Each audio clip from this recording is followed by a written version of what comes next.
30. 행복은 그리스도인에게 거룩한 의무이다.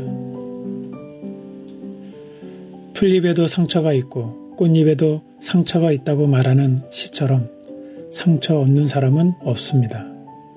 상처 많은 세상에 살고 있는 현대인들에게 많은 강사들이 이제는 남이 아닌 자신을 돌보라고 위로하고 있습니다.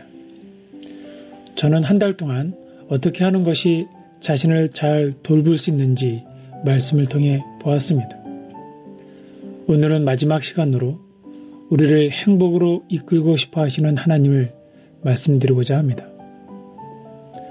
성경의 많은 구절이 기쁨을 실현과 연결해 놓은 것이 놀라지 않을 수 없습니다. 고린도후서 6장 10절에서 바울은 자신이 근심하는 자 같으나 항상 기뻐하고 가난한 자 같으나 많은 사람을 부유하게 하고 아무것도 없는 자 같으나 모든 것을 가진 자로다 라고 말했습니다.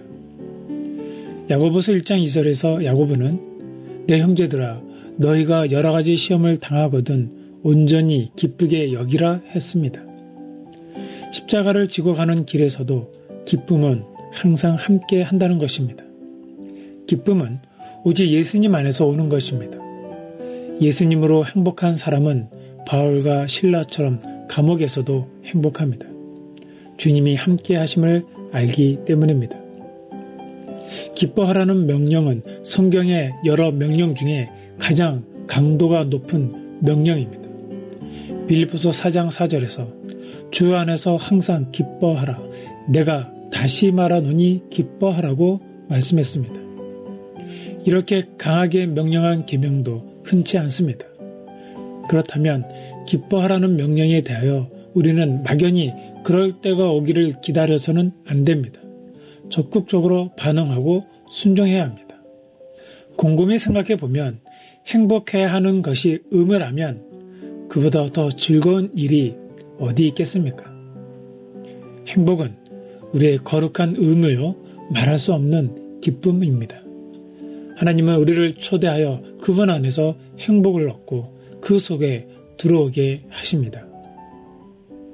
다니엘 6장에서는 다니엘이 하나님과 주변 사람들에게 신뢰를 받을 수밖에 없는 사람임을 보여주고 있습니다. 어떻게 그것이 가능했을까요? 3절에 그 비밀이 있습니다. 다니엘은 마음이 민첩하여 총리들과 고관들 위에 뛰어나므로 다니엘은 마음이 민첩했습니다. 그런데 이 표현은 우리말로 그리 잘 번역된 것이 아닙니다. 영어 성경 킹 제임스 버전을 보면 Because excellent spirit was in him, 즉 뛰어난 영이 그 안에 있으니 라는 의미입니다.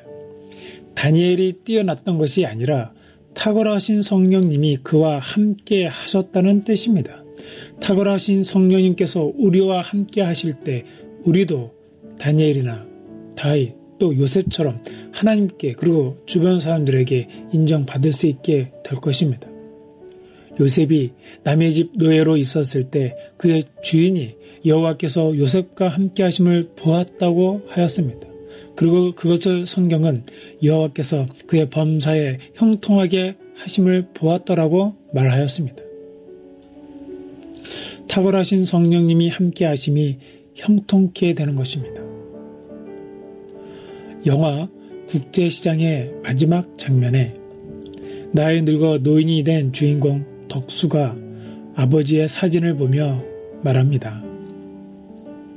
아버지, 이만하면 내 잘 살았지에? 그리고 이어서 말합니다. 근데 내 진짜 힘들었거든요. 아버지, 보고 싶습니다. 그 장면을 보는데 갑자기 눈물이 났습니다. 마치 주님 앞에 갔을 때 제가 그렇게 말하는 것 같았습니다. 주님께서 주신 사명을 감당하려고 애를 쓰며 살았습니다. 그런데 주님, 너무 힘들었습니다. 때때로 주님 뜻대로 산다는 것이 힘들다고 느껴질 때가 있습니다. 하고 싶은 거 못하고 하기 싫은 거 해야 하며 살았다는 생각도 있습니다.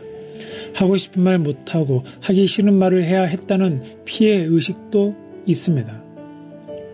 그러나 주님은 제게 깨닫게 하셨습니다. 힘들기만 한 것이 아니었다는 것입니다. 주님을 더 깊이 알게 되었고 주님과 동행하는 눈이 뜨였고 주님을 만날 기대감이 커졌습니다. 주님께서 이렇게 말씀하시는 것 같습니다. 끝까지 달려오너라. 내가 너를 위하여 큰 잔치를 준비하여 두었다. 우리 앞에 가로막고선 벽, 장애물이 그 자리에 있는 이유가 무엇입니까? 우리가 지나가지 못하게 하기 위해서 있는 것이 아닙니다. 거기서 우리가 얼마나 그것을 원하는지 증명할 기회를 주기 위해서입니다. 다니엘은 그것을 저희들에게 보여주었습니다. 탁월하신 성령님이 그 안에 있으므로 그는 증명하였습니다. 하나님은 저희들이 힘든 세상에서 상처만 받으며 눈물 흘리며 살기보다 기뻐하며 행복하게 살기를 원하십니다. 그래서 강력하게 기뻐하라고 명령하십니다. 행복하게 해 주시겠다는 약속이 그 명령 안에 담겨 있습니다. 그래서 여러분 잊지 마십시오. 예수님의 사랑으로 말씀으로 여러분 자신을 잘 돌보시기를 바랍니다. 잘 살고 있다. 괜찮다. 애썼다. 나의 품으로 오라는 주님의 따뜻한 음성을 들으시는 하루 되시기를 바랍니다.